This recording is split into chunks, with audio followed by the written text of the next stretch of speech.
भीड़ उमड़ रही है। लोग यहां गंगा स्नान कर मां के पिंडी रूप की पूजा करते हैं। मंदिर का पट रोजाना सुबह 4 बजे ही खुल जाता है और लोग रात 10 बजे तक यहां मां की पूजा अर्चना करते हैं। एक रिपोर्ट।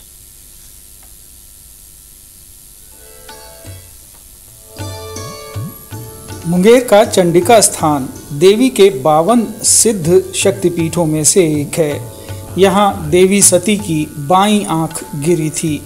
मान्यता है कि यहाँ पूजा करने वालों की आंखों की पीड़ा दूर होती है। श्रद्धालु यहाँ आंखों के असाध्य रोग से पीड़ित होकर आते हैं और यहाँ से काजल लेकर जाते हैं। इस काजल को लगाने मात्र से नेत्र रोगियों का विकार दूर हो जाता है। मुंगेर स्थित चंडी मंदिर में माता की कोई मूर्ति नहीं है, केवल पिंडी रूप में उनकी पूजा की जाती है। हर वर्ष की भांति चंडिका स्थान न्यास समिति की ओर से विधिवत चंडिका स्थान में पूजा की तैयारी रोज़ सुबह 4:30 बजे से आम भक्तों के लिए खोल दिया जाता है। भक्त को किसी भी प्रकार की असुविधा नहीं हो, उसके लिए संपूर्ण व्यवस्था की गई है। महिला और पुरुष को पंक्तिबद्ध तरीके से चलाने के लिए जिला प्रशासन से पूर्ण सहयोग हमें मिल रहा है और मंदिर परिसर की साफ सफाई, रख रखाव, नियमित ढंग से प्रत्येक दिन ससमय पूजा संपन्न कराना और शाम की संध्या आरती के लिए भी भव्य इंतजाम किए गए हैं। और शाम में 7:30 बजे से लेकर के 10 बजे तक आरती के उपरांत माता के दर्शन के लिए भी आम श्रद्धालुओं के लिए पट खुला रहता है। ये 52 पीठों में एक है और हम लोग इन्हें बहुत मानते हैं। ये हमारे ही इलाके का है मंदिर। ये बहुत ही अच्छा मंदिर है। यहाँ आने से बहुत सुकून मिलता है। और ये कब से आ रही हैं? मैं तो यहाँ बचपन से आ रही हूँ। हाँ, मेरे घर ही यहाँ से नज़दीक है। कोई मनोकामना पूरी हुई कि नहीं आपकी? हाँ, मनोकामना तो बहुत सारी पूरी हुई है। माँ चंडिका स्थान जो कि बहुत इतिहास में इनका नाम है और कर्ण के समय से ही ये प्रचलित है। ये मुंगेर में अवस्थित है और यहाँ के आसपास के लोग तो आते ही हैं सब दिन। खासकर दुर्गा पूजा में बहुत दूर दूर के लोग भी यहाँ पूजा अर्चना करने के लिए आते हैं। बहुत ही अच्छा मंदिर है। यहाँ पर जो आप मुराद लेकर के आइएगा वो आपका पूरा होगा। चाहे छात्र आते हैं, बहुत सारे लोग नौकरी मांगने के लिए आते हैं कि भगवान दौड़ें और पुलिस में भर्ती हो जाए। बहुत सारे लोग बहुत तरह की मनोकामना पूरा मांगने के लिए आते हैं। स्वास्थ्य से रिलेटेड लेकर के आते हैं। इस मंदिर को महाभारत काल से भी जोड़कर देखा जाता है।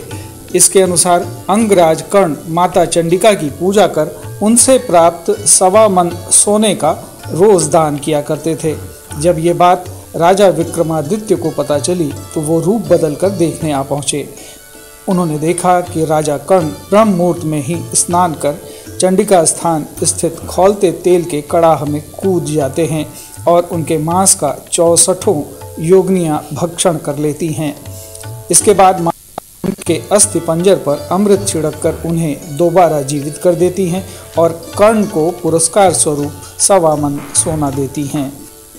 राजा कर्ण का एक है मान्यता। दानवीर राजा कर्ण प्रत्येक दिन यहाँ पे नागेंद्र घाट पे स्नान करते थे। देह हाथ चीर के मेवा मिष्ठान भर के खोलते हुए घी में कुदक जाते थे।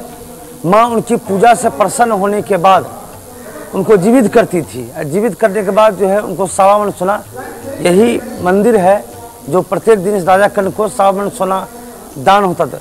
भारतवर्ष में 52 शक्तिपीठ है, बस यही इकलौता मंदिर है चंडिका स्थान जो मुंगेर में है, जो प्रत्येक दिन राजा कर्ण को 1.25 मन सोना यहाँ से प्राप्ति होती थी। यहाँ गंगा अपनी बहन देवी सती से मिलने रोजाना एक बार आती हैं और माता के पिंडी स्वरूप पर जलाभिषेक करके चली जाती हैं। इसलिए लोगों की आस्था है कि पिंडी पर गंगा जल चढ़ाने से माता हर भक्त की मनोकामना पूरी करती हैं। इसके पूर्व और पश्चिम में शमशान घाट हैं। इस कारण नवरात्र के दौरान यहाँ सैकड़ों तांत्रिक सिद्धि के लिए भी आते हैं।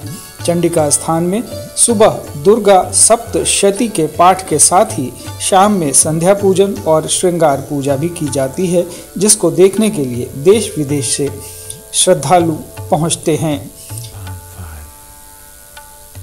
मुंगेर से प्रशांत कुमार सिंह की रिपोर्ट, दूरदर्शन समाचार, पटना।